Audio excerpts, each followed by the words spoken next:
ഈ നരേന്ദ്രമോദി സർക്കാരിനെ വെല്ലുവിളിക്കാനും അല്ലെങ്കിൽ BJP എന്ന് പറയുന്ന പ്രസ്ഥാനത്തെ വെല്ലുവിളിക്കാനും ഇറങ്ങിത്തിരിച്ചിരിക്കുന്ന ആൾക്കാരോട് ചിലത് പറയാനുണ്ട്. നരേന്ദ്രമോദി സർക്കാരിനെതിരെ പല പാർട്ടികളും ഒരുമിച്ചാണ് ചേർന്ന് ഇന്ത്യ സഖ്യം എന്ന് പറയുന്ന സഖ്യം ഉണ്ടാക്കി. അതുകൂടാതെ അതും വിജയിക്കാതെയാണ് ഇപ്പം CJP അല്ലെങ്കിൽ കോക്രോച്ച് ജനതാ പാർട്ടി എന്ന് പറയുന്ന ഒരു സഖ്യം ഉണ്ടാക്കിയത്. അതിൽ ഇപ്പോൾ കുറേയൊക്കെ പൊതുജനങ്ങൾക്കും അല്ലെങ്കിൽ ജൻസി എന്ന് പറയുന്ന വിദ്യാർത്ഥി സമൂഹത്തിനും കുറേയൊക്കെ കാര്യങ്ങൾ മനസ്സിലായി തുടങ്ങി. എന്താണ് CJPയുടെ ലക്ഷ്യമെന്നും അവരൊക്കെ രാഷ്ട്രവിരുദ്ധരായിട്ടുള്ള ശക്തികളെ മാത്രം സപ്പോർട്ട് ചെയ്യുന്ന ഒരു കൂട്ടരാണ് എന്ന് കുറേയൊക്കെ എല്ലാവർക്കും മനസ്സിലാകാൻ തുടങ്ങി. രാഹുൽ ഗാന്ധി എന്ന് പറയാൻ ഉദ്ദേശിക്കുന്നില്ല, കാരണം അദ്ദേഹം ഗാന്ധി കുടുംബത്തിലുള്ള ആളല്ല. രാഹുൽ ഗാന്ധി, അത് ഫിറോസ് ഗാന്ധിയുടെ മകനാണ്. ആ ഒരു തലമുറയിലുള്ള ആളാണല്ലോ രാഹുൽ. അതുകൊണ്ട് രാഹുൽ ഗാന്ധി. അപ്പോൾ രാഹുൽ ഗാന്ധിയുടെ മറ്റ് പാർട്ടികളുടെയും എല്ലാം കൂടെ പിന്തുണയോടുകൂടി ഉണ്ടായ ഒരു സഖ്യമാണ് ഇന്ത്യ സഖ്യം. അതിനകത്ത് ഉണ്ടായ അല്ലെങ്കിൽ അണിചേർന്ന എല്ലാവരും തന്നെ രാജ്യത്തിന് വേണ്ടിയിട്ട് ഒന്നും ചെയ്യാത്തവരാണ്. അപ്പോൾ പറയും, ഈ കഴിഞ്ഞ സ്വാതന്ത്ര്യം മുതൽ അടുത്ത 60 വർഷം മിച്ചം ഇന്ത്യയെ ഈ രീതിയിലുള്ള ഇന്ത്യയാക്കി മാറ്റിയത് കോൺഗ്രസ് സർക്കാരല്ലേ എന്ന ചോദ്യം ഉണ്ടാകാൻ സാധ്യതയുണ്ട്. ശരിയാണ്, ഇല്ല എന്ന് പറയുന്നില്ല. ഈ പറയുന്ന ഇന്ത്യയുടെ ഇൻഫ്രാസ്ട്രക്ചറിൻ്റെ അകത്തെ ഡെവലപ്മെൻറ്റും ഇന്ത്യയിലെ മറ്റുള്ള സ്ഥാപനങ്ങൾ, ഗവൺമെൻറ് സ്ഥാപനങ്ങളെല്ലാം കോൺഗ്രസ് സർക്കാരിൻ്റെ കീഴിൽ തന്നെ വന്നതാണ്. പക്ഷേ അന്നൊക്കെ ഇന്ത്യയെ നയിക്കാനായിട്ട് നല്ലൊരു നേതൃനിര ഉണ്ടായിരുന്നു കോൺഗ്രസ്സിന്. ഇന്ദിരാഗാന്ധിയും അല്ലെങ്കിൽ രാജീവ് ഗാന്ധിയും ഉൾപ്പെടുന്ന ഒരു നല്ലൊരു നേതൃനിര. അവരൊക്കെ രാജ്യസ്നേഹികളായിരുന്നു. രാജ്യത്തിന് വേണ്ടി എന്തെങ്കിലും ചെയ്യണമെന്ന് താല്പര്യമുള്ളതായിരുന്നു. പക്ഷേ സോണിയാഗാന്ധിയുടെ വരവോടുകൂടിയാണ് ഇതെല്ലാം മാറിത്തിരിഞ്ഞത് കാരണം എന്താണെന്നറിയാമല്ലോ. സോണിയാഗാന്ധി ഇന്ത്യക്കാരിയല്ല. അവർക്ക് പല താല്പര്യങ്ങളും വിദേശ താല്പര്യങ്ങളും ഉണ്ട്. അപ്പോൾ വിദേശ ശക്തികളുടെ കളിപ്പാവം മാത്രമാണ് സോണിയാഗാന്ധി. അപ്പോൾ ഇന്ത്യയെ എങ്ങനെയെങ്കിലും കുട്ടിച്ചോറാക്കണം, വിഭജിക്കണം എന്നുള്ള രീതിയിലുള്ളൊരു മുന്നേറ്റം മാത്രമാണ്, അല്ലെങ്കിൽ ഇന്ത്യയെ ഒരു ക്രിസ്ത്യൻ സമൂഹത്തിലേക്ക് കൺവേർട്ട് ചെയ്യിപ്പിക്കണം, മിഷണറീസിനെ കൊണ്ടുവന്ന് കൺവേർട്ട് ചെയ്യിപ്പിക്കണം, അങ്ങനെ ഒരു ലക്ഷ്യബോധത്തോടു കൂടി മാത്രം നീങ്ങിക്കൊണ്ടിരുന്നൊരു ആളാണ് സോണിയാഗാന്ധി. അപ്പോൾ ഇതൊക്കെ ആ ഒരു കാലഘട്ടത്തിൽ നിന്നാണ് സത്യത്തിൽ ഇന്ത്യയുടെ തകർച്ച തുടങ്ങിയതും BJP എന്ന് പറയുന്ന പ്രസ്ഥാനത്തിൻ്റെ വളർച്ച തുടങ്ങിയത്. BJPയുടെ അജണ്ടകൾ തന്നെ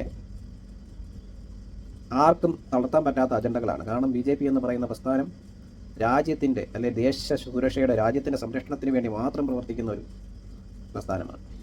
അതിനെ ബാക്ക് ബോൺ ചെയ്യുന്നത് RSS എന്ന് പറയുന്ന ദേശസ്നേഹികളുടെ സംഘടനയാണ്.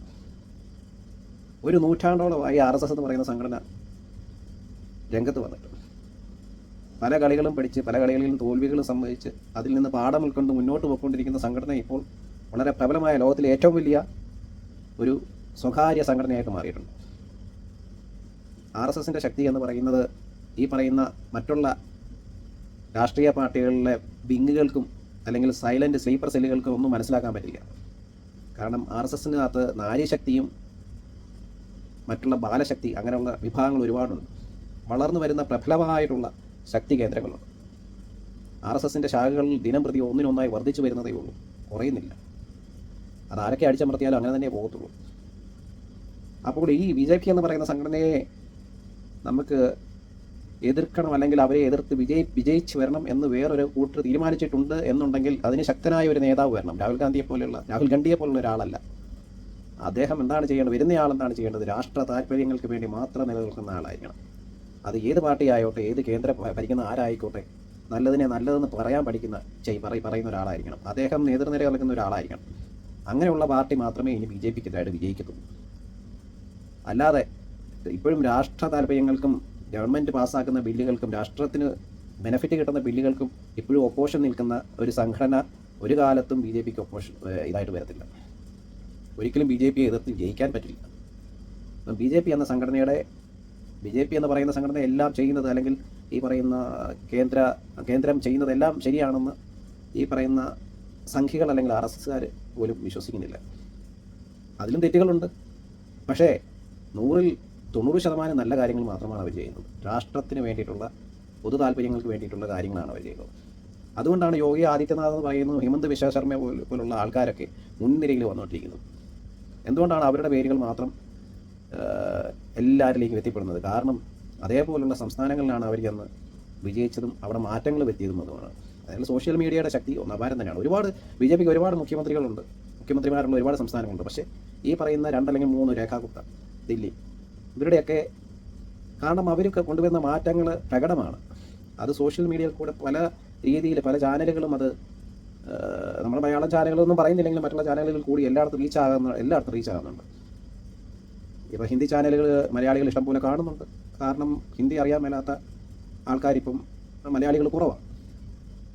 അപ്പം എല്ലാ കാര്യങ്ങളും അറിയുന്നുണ്ട്. നമ്മൾ മലയാളം ചാനലുകൾ ഇപ്പോഴും പ്രവർത്തിക്കുന്ന ദേശവിരുദ്ധമായ ശക്തികൾക്ക് വേണ്ടി മാത്രമാണ്. പെയ്ഡ് ചാനൽസാണ്. കോടികൾ കൊടുക്കുന്നത് ആരാണോ അവർക്ക് വേണ്ടി ശബ്ദിക്കുന്ന ചാനലുകളാണ് മലയാളം മീഡിയ ചാനലുകൾ. അതുകൊണ്ട് സത്യം എന്താണെന്ന് തിരിച്ചറിയുക, സത്യത്തിൻ്റെ കൂടെ നിൽക്കുക. അപ്പോൾ BJP ഗവൺമെൻറ് എന്ന് പറയുന്നത് ഇനി 10-25 വർഷത്തേക്ക് ആർക്കും തോൽക്കാൻ പറ്റാത്ത ശക്തിയാണ്. അതങ്ങനെ തന്നെയാകട്ടെ. നന്ദി, നമസ്കാരം.